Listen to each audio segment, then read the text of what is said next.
Elden Ring is a game with infinite potential, infinite possibilities. Thousands of different Tarnished have come forward with many different builds in which Elden Ring was taken astray. The lands between have seen everything. Bleed builds, strength builds, magic builds, intelligence builds, faith builds. They've seen heavyweight boxers punching everyone. They've seen fat men with a plan with 2 swords bigger than themselves. They've seen daywalkers making everyone they see bleed. They've seen level 1 wretches dominating the game. They've seen some Tarnished going solo and some Tarnished using mimic tiers. With that being said, it's safe to say that Elden Ring has seen absolutely everything it could ever see when it comes to a build. The lands between, as far as they go, have been conquered in every way imaginable. But there is still the realm of Shadow, the realm in which Miquella controls everyone. In all my past builds, whether on camera or off camera, there is still yet to be one in which I conquer the DLC. And of all my brave Tarnished, there's only one who could ever be fit to carry such a role.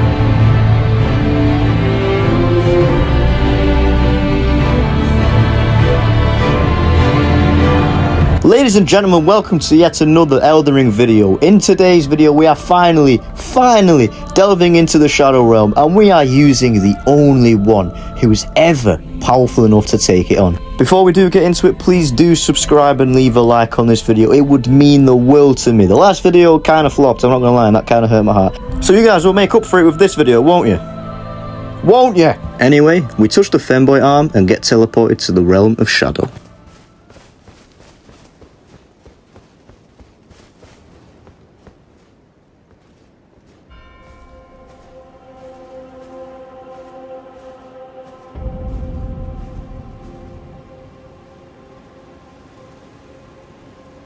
Boy, it feels good finally being here on a video. With a long journey ahead of us, I wasted no time in grabbing Skibbity fragments. You can get 3 basically straight away, and that gets you to ERDTREE level 2, which is more than enough to fight the first boss. After the Skadu fragments have been collected, you make your way through the first castle, all the way to the top, open this big ass door, and get met with your first Shadow of the ERDTREE challenge.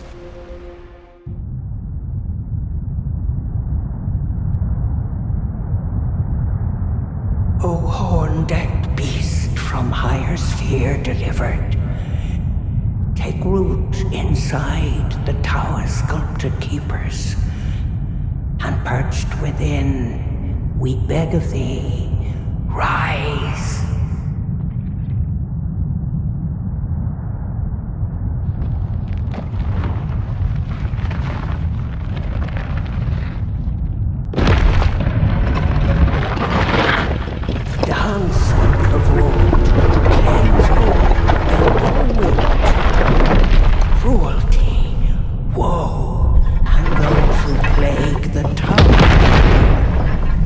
Cleanse away the strumpet's fire.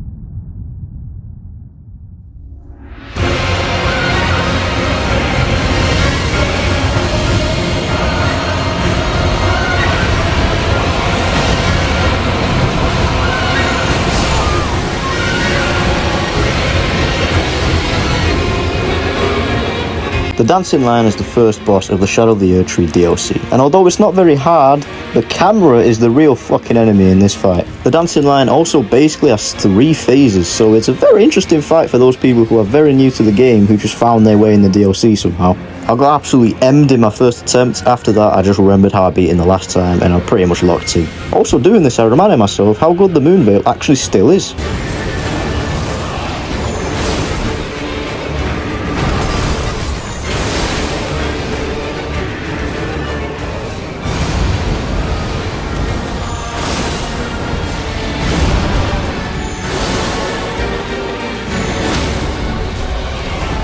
The stagger comes through in the clutch, and that is the dancing lion dealt with in 2 attempts. After this, there's only one direction to go, and that's towards Rolana.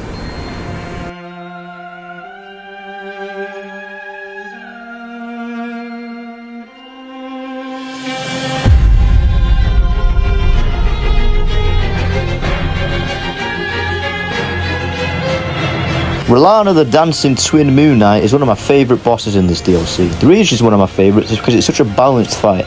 In your first few attempts against her, you'll think, what the fuck is going on, how do I dodge half of this?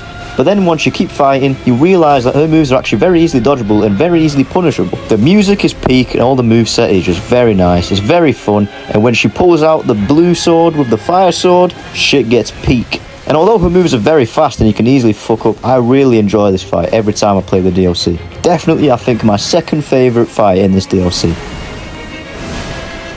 That being said though, Rolana is still far from easy. Her moves have roll catches, she can pull out whole different combos, there's moves that she usually ends combos with, but she can combo them into more moves, she can trick your ass very easily. She also has this ridiculous spinning flame thing where the whole arena just blows up and it's very hard to get out of. And of course, don't forget the Miyazaki ballsack move.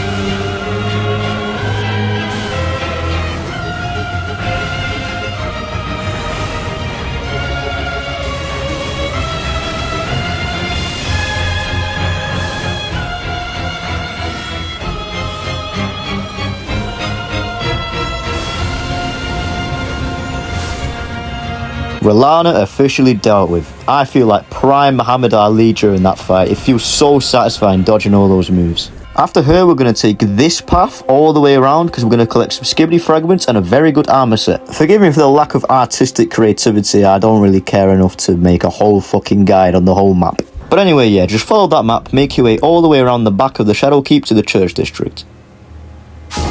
Yeah, this place is AIDS. But yeah, there's a skibidi fragment just up here on this church. You go up this pillar, and then you go inside the church. Just here, past this fire guy, through those doors, there is the skibidi fragment. It's on a statue of Marika. It's very easy to get, and it's quite simple. Anyway, you go into the church, you roll down onto the... Oh my fucking god, you know what? Honestly, I just can't be asked this fucking game! Anyway, flush the forbidden skibidi toilet, then take the hidden path up the specimen storehouse and grab a sight of grace up there. Then take the secret path from the first floor by taking this ladder down and taking another ladder down and then sitting in a grave for whatever reason. This will spawn you down at the lake and then you pretty much just follow the lake all the way down to where I've marked on the map. You get to the Eastern Nameless Mausoleum and you find the NPC boss in there. I usually hate NPC fights, but Rakshas's pretty easy. All he does is this little 1-2 move, which can kill you instantly, but other than that, he's pretty much easy to kill, especially with Moonveil.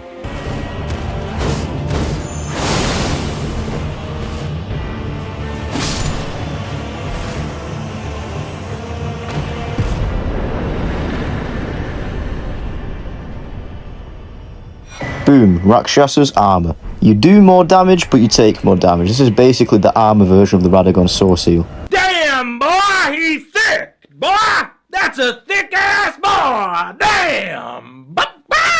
Now it's time for the next boss. Take the secret elevator in the specimen storehouse all the way down, and you leave at the backside down here, and you can face...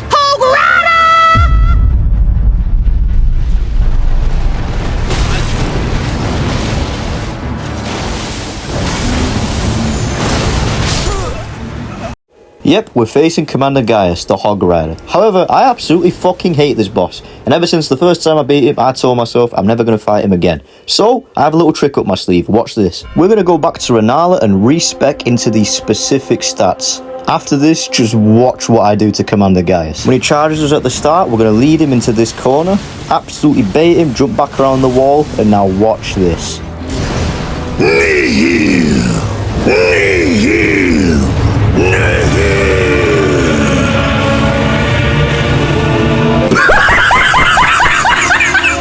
Well, that's him done. Anyway, now that we've beaten him, we've got 5 Scooby-Doo fragments that we can collect and make ourselves even more powerful for the next boss. We go through the Rao ancient ruins, and make sure to get lost like I did trying to find the way out, because this place is a goddamn mess. One of these guys is a Skibidi fragment as well, by the way. Once you eventually make it through that hellscape, you'll make your way to Romana, the Saint of the Bud.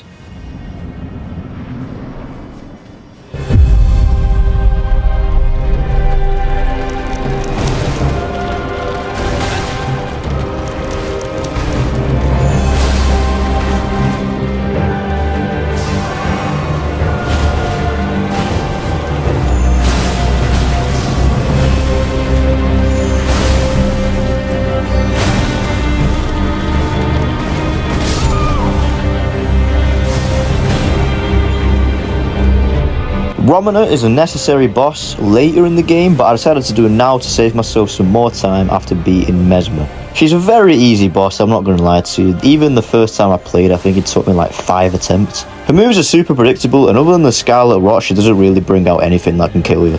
That being said though, I do enjoy this fight. The music is really nice, and she does bring out some moves that bring out some skill, but honestly, other than that little triple move she does, there is nothing you need to be afraid of.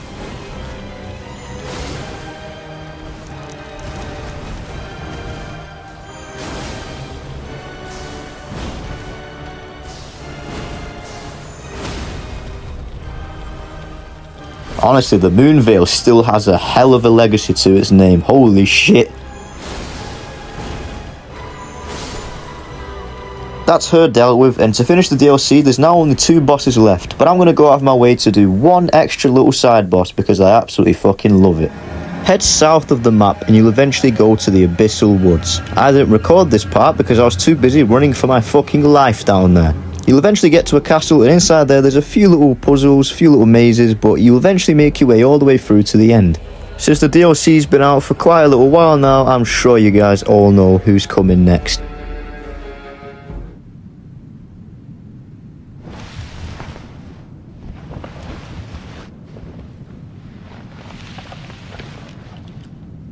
Enough. I have endured more than enough.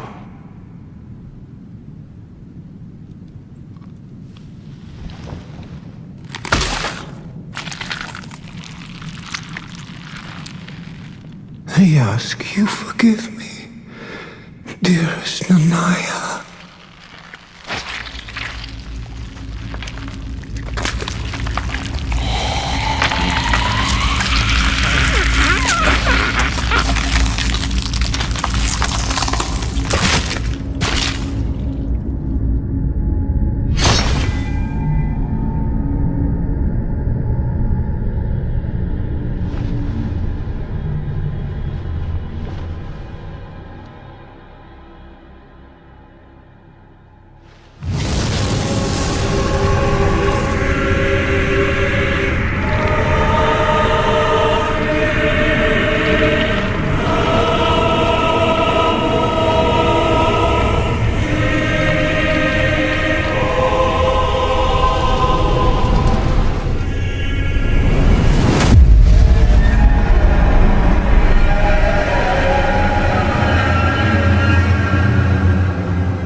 The Lord of Frenzied Flame is definitely one of my favourite fights in the whole game. This has to be one of the most fair fights in Elden Ring because the moveset is very fair while also having very ridiculous punishes. If he catches you off guard, you're going to have madness, and then after that, good luck buddy. And I mean, to top it all off, you're fighting the goddamn Lord of Frenzied Flame. This is about as peak as it gets in Elden Ring. It's a shame that getting here is the most annoying and frustrating part, but it's totally worth it because this is an absolutely fucking ridiculous fight.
I love this fucking fight, and I'm so happy that the next fight is my favourite fight in the whole game.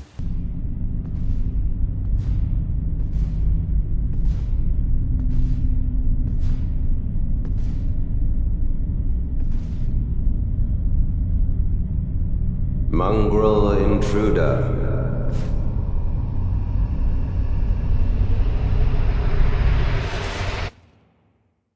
That tarnished, it seemeth.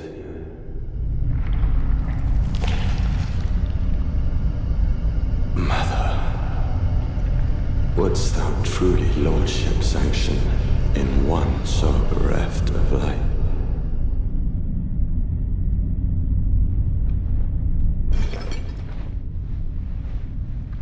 Yet, my purpose standeth unchanged. Those stripped of the grace of gold shall all meet death.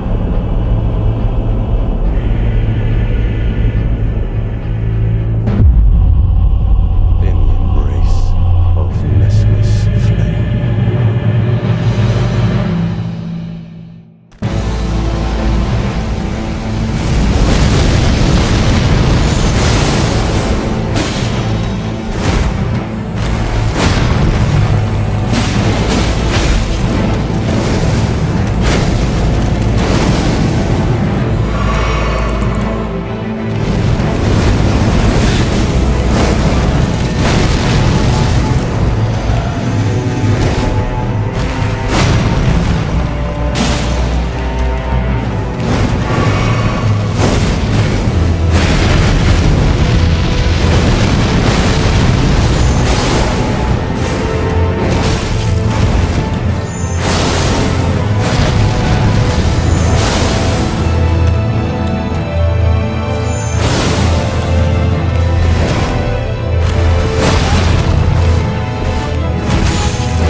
In the embrace of Mesmer's flame. Mesmer the Impaler is without a doubt my favourite boss in the entirety of Elden Ring. He might damn well be my favourite boss in all of Souls games. For me, he is a very close call between himself and the Soul of Cinder. I absolutely fucking love him. The music is insane and the cutscenes have so much aura, man. I know it's glazing, but the aura is fucking unmatched with Mesmer. The fight is just fair, man. The moveset is fair. He doesn't heal himself, he doesn't give you Scarlet Rot. Melania, I'm looking at you, and the other cunt in this DLC, I'm looking at you because he doesn't have any stupid roll catches where the whole arena blows up every 5 seconds. Mesmer is just an insane fight. I love this fight every time I play through the DLC. I will stand by this until I die. Mesmer deserved 2 full health bars and should have been the final boss.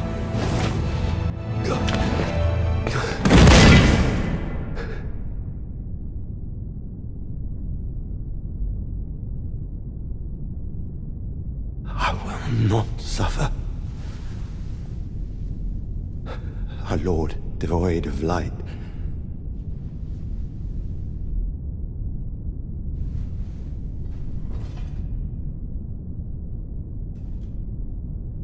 No, Mother, forgive me.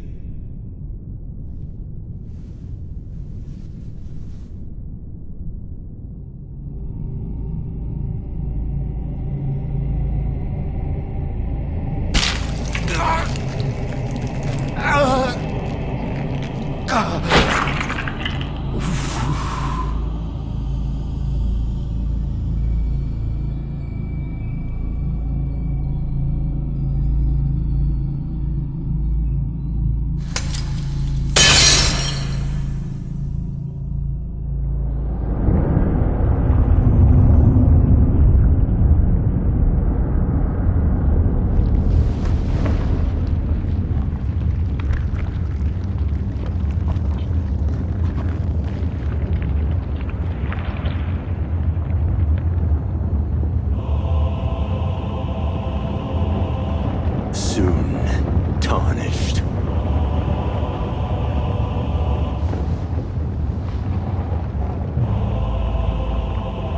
Wilt thou be taken in the jaws of the abyssal serpent?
And there goes Mesmer the Impaler.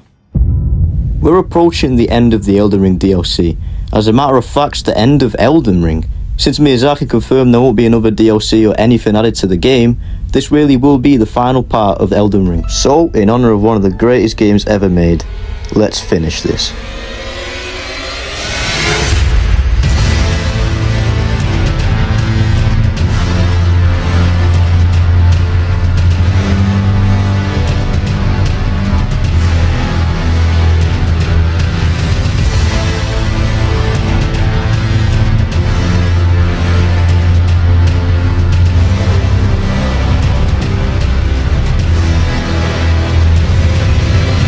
The time for games is over.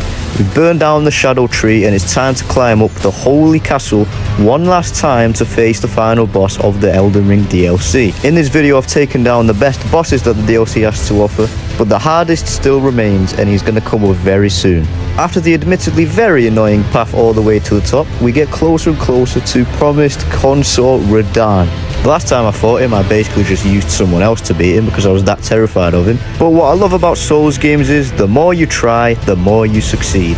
After taking out Leda and her friends, it's time to face the hardest boss in any Souls game ever. My loyal blade and champion of the festival. Both your deeds will ever be praised in song. Now, the vow will be honored, and my lord brother's soul will return,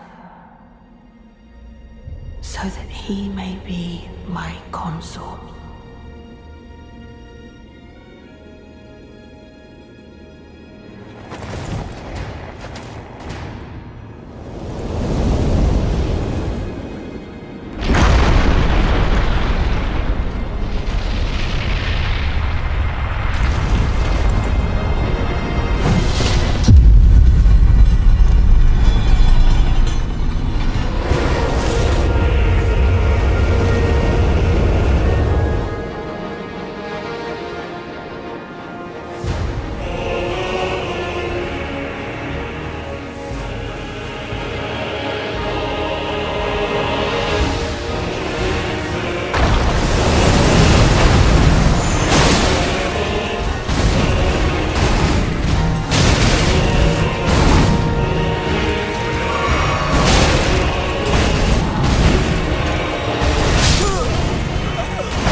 Promised consort Radahn, how great to finally meet you.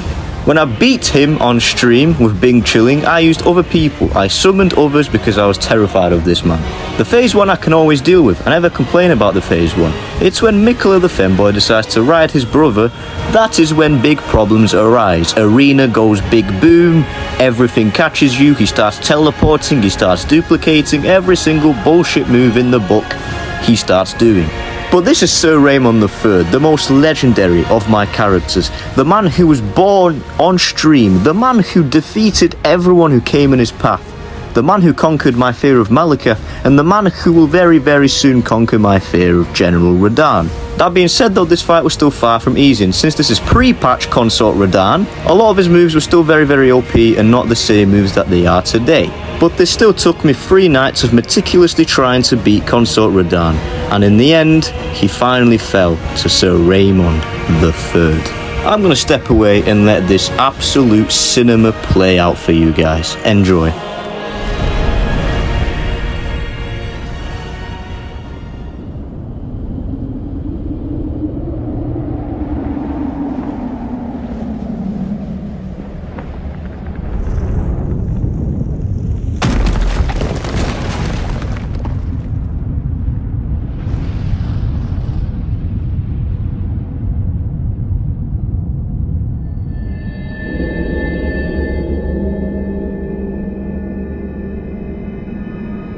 Lord brother,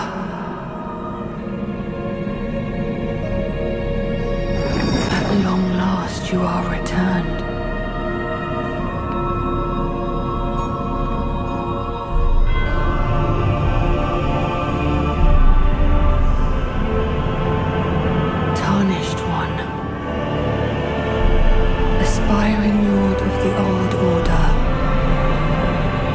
you have known sin, if you grieve for this world, then yield the path forward to us.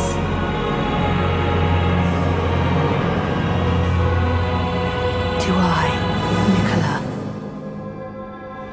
and my promised consort, Radahn.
Hundreds of hours on Elden Ring, every single achievement, every single boss beat many times. So many different builds with so many exciting characters. I was not gonna let one boss hold me down to make me incomplete with Elden Ring. Ladies and gentlemen, as my final video before the Christmas series, let me bring before you the complete Elden Ring DLC with no summons, just Sir Raymond III and his sheer will.